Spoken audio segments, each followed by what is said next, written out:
शैतान से कैसे निपटे। जब तक शैतान आपको अविश्वास में रख सकेगा या तर्कों के द्वारा घेर कर रखेगा, वह हर एक युद्ध में आप पर कोड़ों की वार करता जाएगा।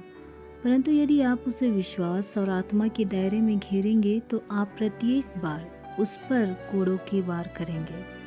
वह यीशु के नाम के विषय में आपसे बहस नहीं करेगा, क्योंकि वह इस नाम से डरता है। मैंने पाया कि जब हम अपने अधिकारों के साथ प्रार्थना करते हैं तो यह प्रार्थना करने का सबसे प्रभावशाली तरीका होता है। मैं इसी प्रकार प्रार्थना करता हूँ। मैं अपने अधिकारों का दावा करता हूँ। सुंदर नामक फाटक पर पतरस ने लंगड़े व्यक्ति के लिए प्रार्थना नहीं की, परंतु उसने अधिकार से दावा किया कि वह चंगा हो जाए। प्रेरित 3:6। जब आप अपने अधिकारों का दावा करते हैं तो आप परमेश्वर के विरोध में नहीं होते, परंतु शैतान के विरुद्ध परमेश्वर के द्वारा दिए गए अधिकारों का प्रयोग करते हैं। यूहन्ना 14:13-14 पद में यीशु ने कहा, और जो कुछ तुम मेरे नाम से मांगोगे वही मैं करूँगा। यदि तुम मुझसे मेरे नाम से कुछ मांगोगे तो मैं उसे करूँगा। वह प्रार्थना के विषय में नहीं कह रहा है। यहाँ जो यूनानी शब्द है उसका अर्थ मांग, दावा, हक है, निवेदन, विनती नहीं है। दूसरी ओर यूहन्ना 16:23-24 में प्रार्थना के विषय में चर्चा करता है। उस दिन तुम मुझसे कुछ ना पूछोगे, मैं तुमसे सच सच कहता हूँ, यदि पिता से कुछ मांगोगे तो वह मेरे नाम से तुम्हें देगा। अब तक तुमने मेरे नाम से कुछ नहीं मांगा, मांगो तो पाओगे, ताकि तुम्हारा आनंद पूरा हो जाए। यहाँ पिता का उल्लेख प्रार्थना के संदर्भ में किया गया है, लेकिन 14वें अध्याय के अनुच्छेद में उसका उल्लेख नहीं किया गया है। वास्तव में मूल यूनानी भाषा में यूहन्ना 14:13-14 में इस प्रकार पाया जाता है, जो कुछ तुम अपने अधिकार व विशेषाधिकारों के साथ दावा करोगे। आपको सीखना होगा कि आपके अधिकार क्या हैं। बहुत वर्षों पहले जब मैं अमेरिका के टेक्सास राज्य की एक छोटी सी कलीसिया का पासबान था, तब एक महिला अपनी छोटी बहन को, जो हिंसक रूप से पागल थी, पासबान निवास में प्रार्थना के लिए लाई। क्योंकि उस स्त्री ने स्वयं को अपने आप पर और अन्य लोगों पर भी घातक हमले किए थे, इसलिए 2 वर्ष तक उसे पागल खाने में गद्दीदार दीवारों वाले कमरे में रखा गया था। फिर भी उसके स्वास्थ्य में गिरावट आती ही गई, इसलिए डॉक्टर ने उसे कुछ समय तक घर जाने के लिए छुट्टी दे दी, क्योंकि अब उसे खतरनाक नहीं समझा जाता था। जब उसकी बहन ने मेरा परिचय प्रचारक कहकर कराया तो उस महिला के मुंह से पवित्र बाइबल के वचन निकलने लगे। वह सोचती थी कि उसने अक्षम्य पाप किया है। प्रभु ने मुझसे कहा कि मैं उसके सम्मुख खड़ा हो जाऊं और उससे कहूं कि हे अशुद्धात्मा, यीशु के नाम से मैं तुझे आज्ञा देता हूँ कि उसमें से निकल जा। मैंने वैसा ही किया, परंतु कुछ ना हुआ। वह एक मूर्ति के समान बैठकर देखती रही।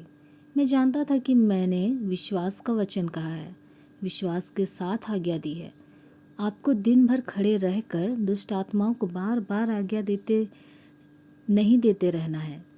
यदि मसीह में आप अपने अधिकार को जानते हैं तो दुष्ट आत्माओं को आपकी आज्ञा को मानना ही होगा। जब एक बार विश्वास और अधिकार के साथ आपने आज्ञा दे दी है तो दुष्ट आत्मा को जाना ही होगा। 2 दिनों के बाद मुझे बताया गया कि उसे वैसे ही हिंसक दौरे पड़ रहे हैं, जैसे कि पहली बार दिमागी संतुलन खोने के बाद पड़े थे। इस खबर ने मुझे विचलित नहीं किया। बाइबल में हम पढ़ते हैं कि ऐसी स्थितियों में जब भी प्रभु यीशु शैतान को झिड़कता था तो लोग गिर जाते थे और शैतान उन्हें मरोड़ता था। मैं जानता था कि शैतान इस स्त्री को हमेशा के लिए छोड़ने से पहले मरोड़ रहा है। मैं जानता था कि अब उसे और अधिक दौरे नहीं पड़ेंगे, और वैसा ही हुआ। इसके बाद डॉक्टरों ने उसे सामान्य घोषित कर दिया और उसे सदैव के लिए घर जाने की अनुमति दे दी।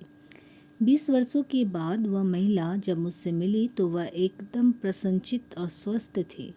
वह एक संडे स्कूल में पढ़ाती थी और एक व्यावसायिक संस्थान में कार्य भी करती थी।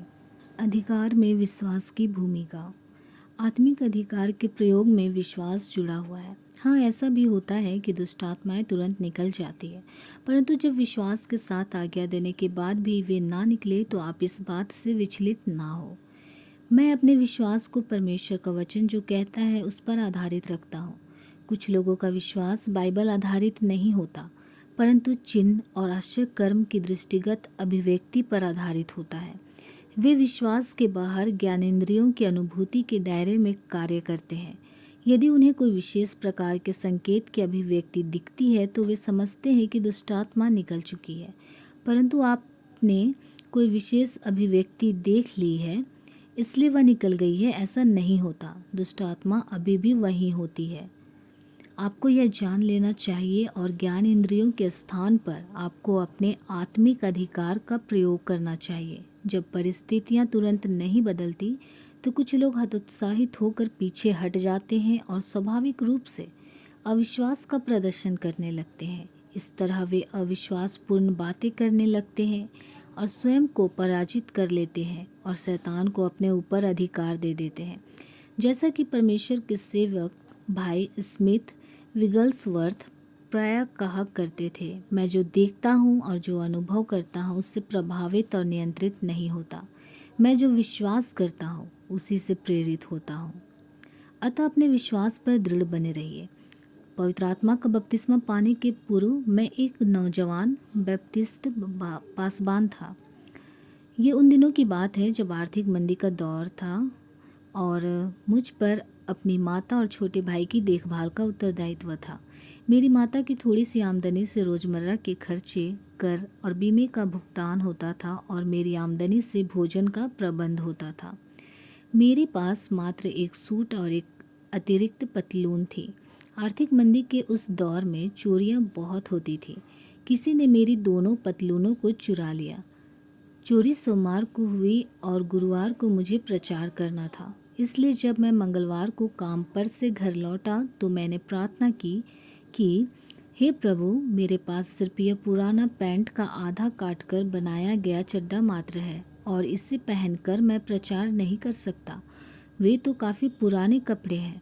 मैंने परमेश्वर से कहा कि मैं गुरुवार तक चुराई गई मेरी पतलून उसी स्थान पर लटकी हुई देखना चाहता हूँ जहाँ वह पहले थी। मैंने प्रार्थना की कि वह व्यक्ति जिसने उन्हें चुराया है ऐसा बेचैन हो जाए कि मेरे कपड़ों को यहीं वापस लाकर रख दे। किसी को चोरी करने के लिए उकसाने वाली आत्मा एक दुष्ट आत्मा होती है। मैं एक व्यक्ति से नहीं बल्कि एक दुष्ट आत्मा से निपट रहा था। हमारा अधिकार दुष्ट आत्माओं पर है। मैंने उस दुष्ट आत्मा को उसका कार्य रोक देने का आदेश दिया।